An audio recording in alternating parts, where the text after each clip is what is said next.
Ano ang sinasabi ng ating Panginoong Yesus? Huwag na huwag mong mamaliitin ang ating Panginoon na ang Diyos natin ay kaya lang magpala at hindi kanya kayang samahan sa mga valley experience of your life.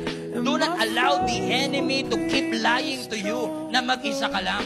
Do not allow the enemy to keep on intimidating you.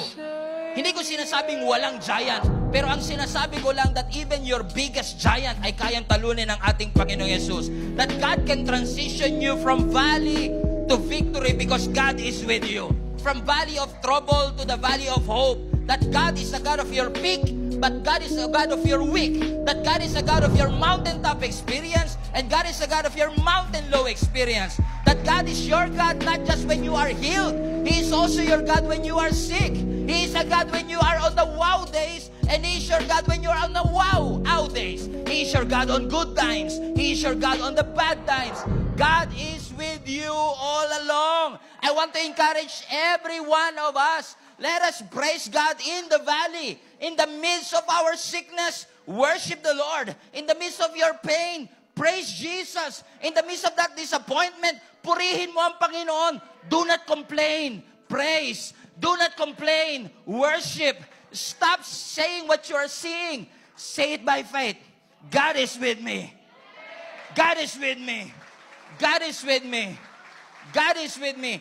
Taguan mo man ang ating Panginoon. Magaling ang Diyos sa hide and seek. He will always find a way to see you. Bitawan mo man ang Diyos, hindi ka bibitawan ng ating Panginoon.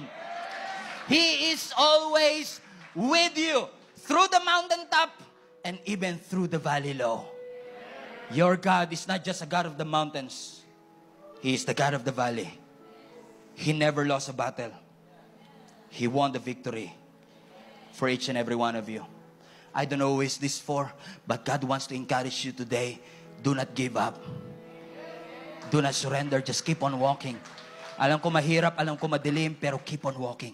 God is with you. Hindi pinangako ng Panginoon na walang laban. Hindi pinangako ng Panginoon na walang pagsubok. Hindi pinangako ng Panginoon na walang challenges. Ang ipinangako niya, kasama mo siya sa challenges. Kasama mo siya sa difficulty. Kasama mo siya sa mga problems and storms ng iyong buhay. He is with you. Through the storm, He is Lord. Rest in Him. Magpahinga ka sa harapan ng ating Panginoon. Every head bow, every